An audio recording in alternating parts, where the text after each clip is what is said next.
She is not my biological mother, and I will never associate with her again. At the wedding ceremony of the daughter who I had raised for over 10 years, such words were spat from her during her speech on that glorious stage. Is this her way of repaying me for raising her all these years? Yet, I had somehow known deep inside me that this day would come. Strangely, no tears came. When I smiled and said, "I was waiting for this moment," my daughter let out a surprised, "Huh?" unable to grasp the meaning of my words. My name is Catherine. I met my husband, Bob, at the hospital. He had come to the hospital but was crouched in pain near the premises. I found him and helped him into the hospital. It seemed that he had developed a stomach ulcer due to stress, and when he recovered, he said he wanted to thank me properly.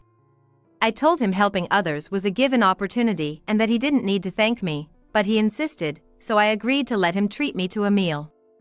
Upon talking, I learned that his name was Bob, and he told me he was having a hard time in his daily life and stress had piled up from all the chaos.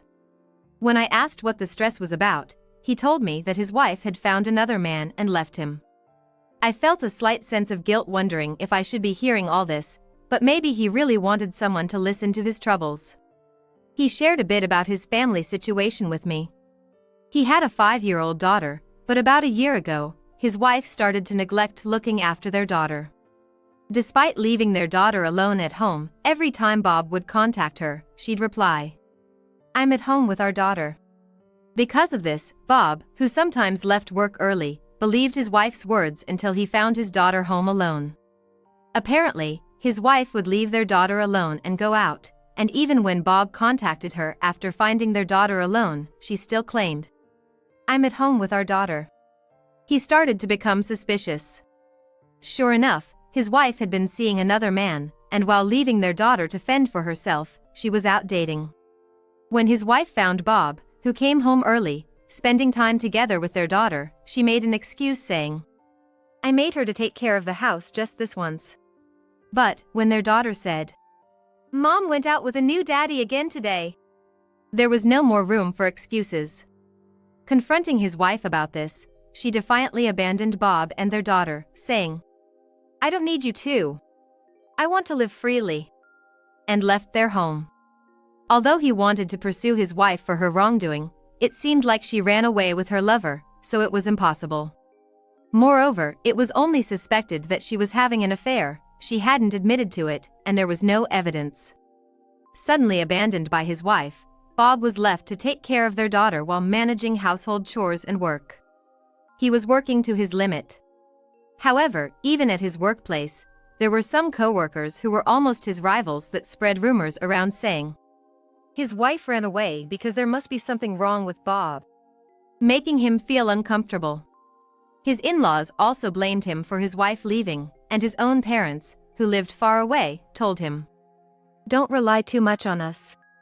It seems all this stress built up and led to his stomach ulcer. Thinking that he must have been suffering without anyone to listen to him, I decided to listen to his story till the end. When I heard about his job, I told him that I might know of some job openings in his field, which surprised him. The fact that I had connections in his line of work might have been fate looking back now.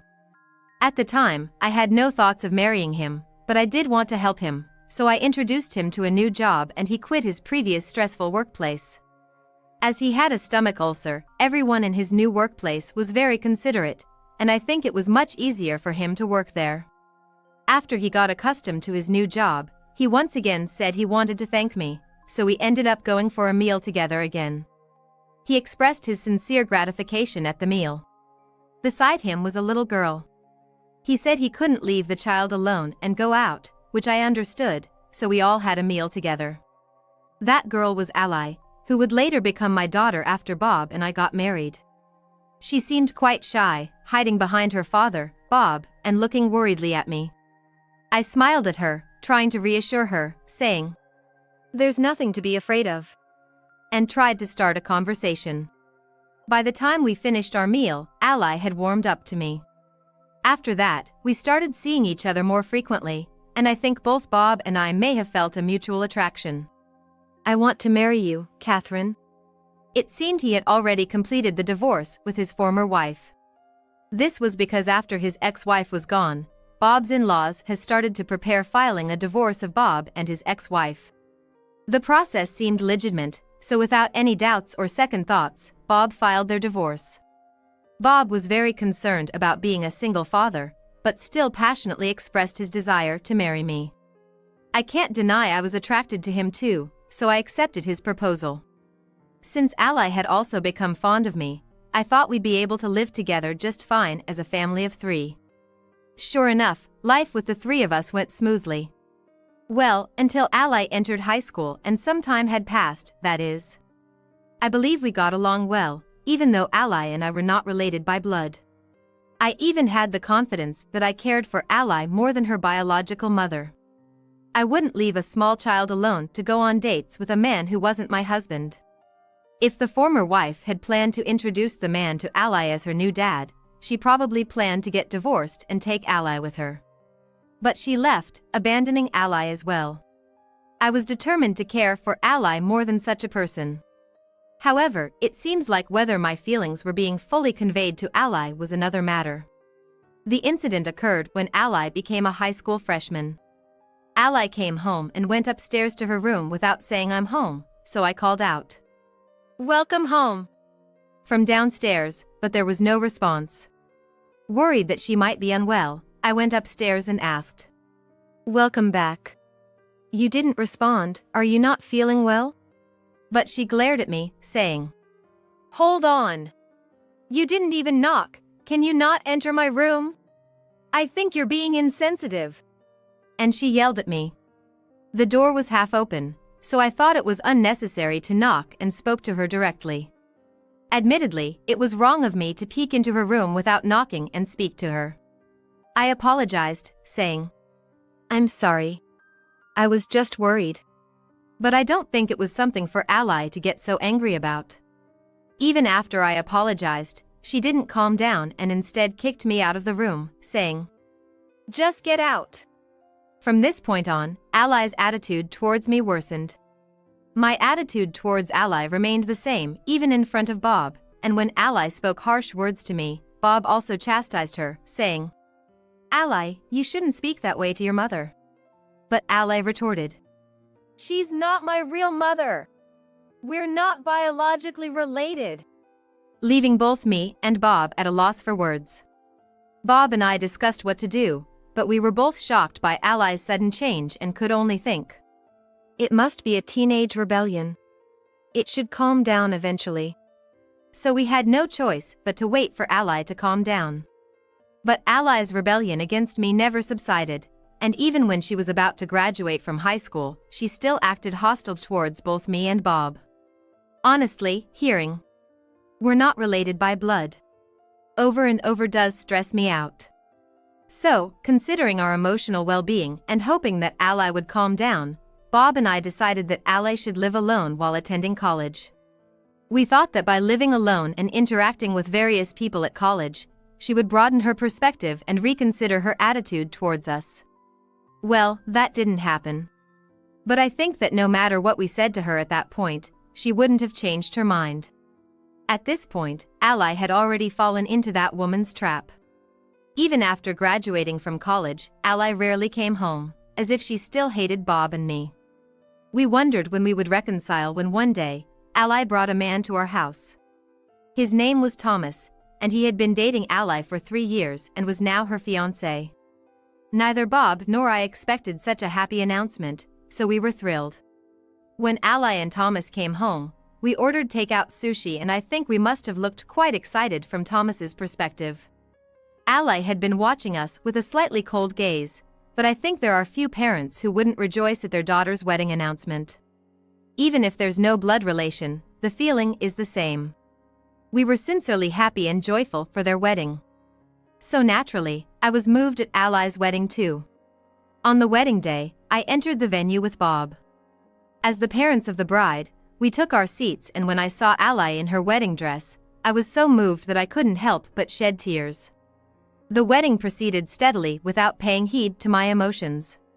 Listening to Thomas, the groom, expressing the deepest gratitude to his parents, I almost teared up again, even though I'm not his mother.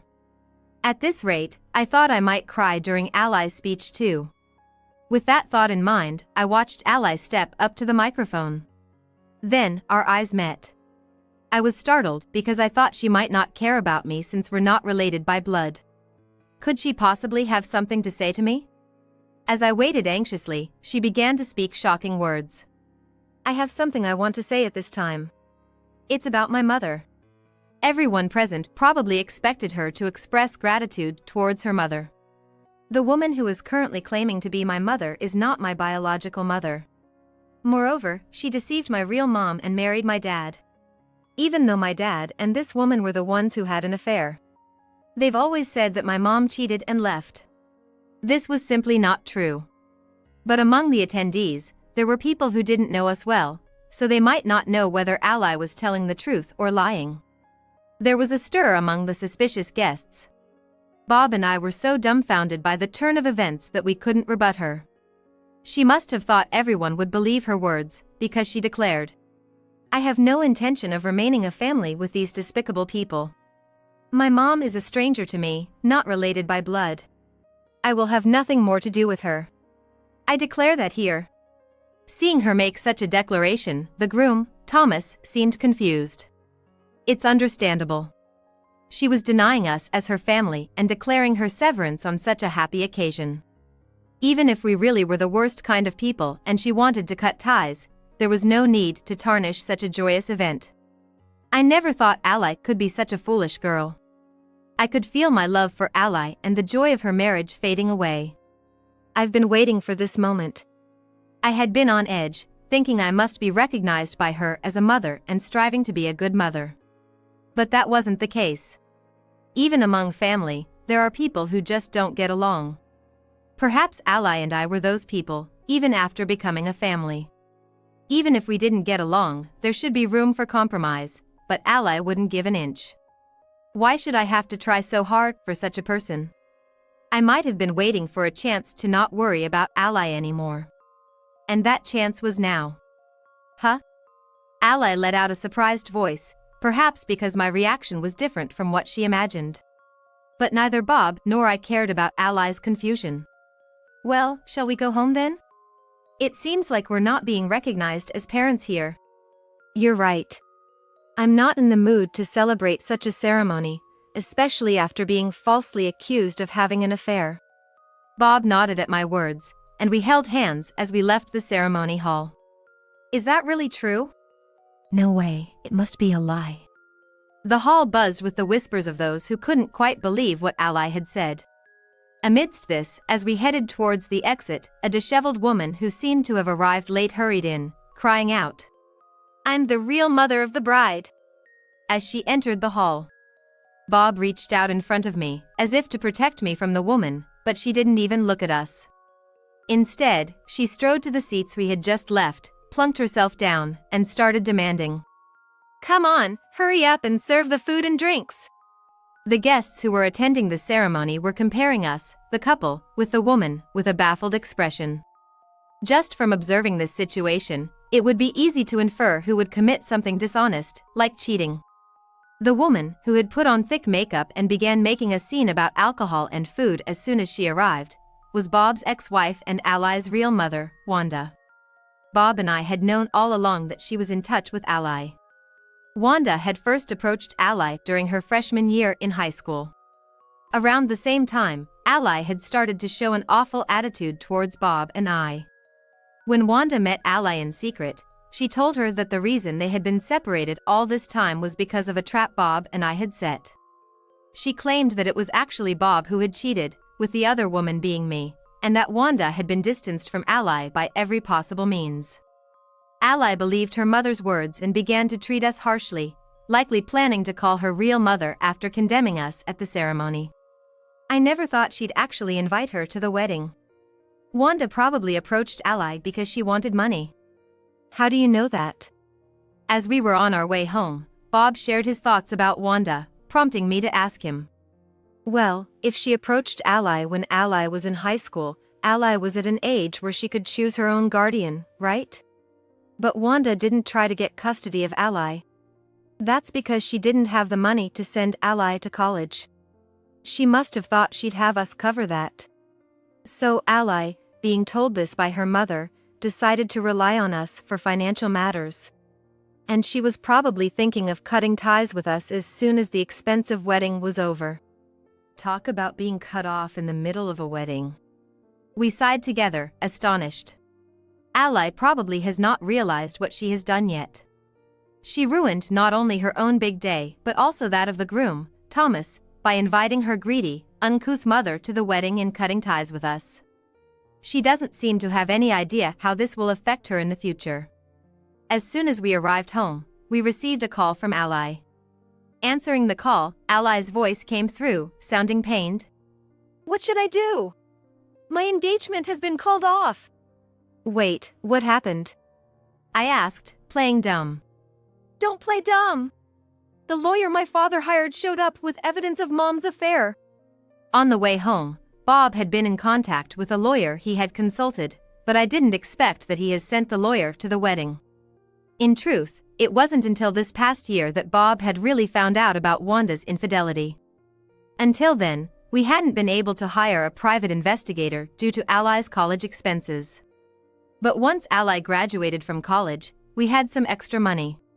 After that, we hired a private investigator to dig deeper.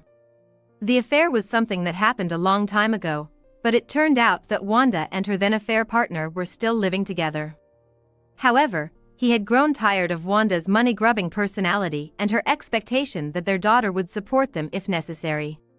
He agreed to provide evidence of their affair in exchange for Bob not asking for compensation for emotional distress. Once he handed over the evidence of the affair, the man disappeared. With the man who had been supporting her now gone, Wanda must have panicked and came to her own daughter's wedding, trying to re-establish her position as a mother. Well, showing herself in such a state backfired, to say the least. Having nowhere else to run, Wanda reportedly clung to Ally's wedding dress and begged for her help. The groom's family, who had watched Ally defend her adulterous mother and insult and cut ties with her father and I who had raised her, must have decided to call off the wedding, saying, "We never thought she was that kind of person." Upon hearing that, I let out a heavy sigh and said, "Isn't all of this self-inflicted, Ally? If only you had trusted us enough to talk to us before trusting your real mother, we could have proved that we were not having an affair. Weren't you the one who one-sidedly despised us and severed ties? We consider you a complete stranger now, so please never contact us again." I hung up the phone. Naturally, Ally never ended up marrying Thomas, and she ended up having to pay the full cost. Moreover, she now has her real mother as her burden, so she seems to be in quite a predicament. Since she had invited her colleagues from work to the wedding, her misdeeds have become well known, and she's in an uncomfortable position. But she can't quit because she needs the money. As for us, we moved without telling Ally. We thought that she might come to rely on us someday because she knows the location of our old house. Now, we live peacefully in a tranquil location, having forgotten about Ally and Wanda.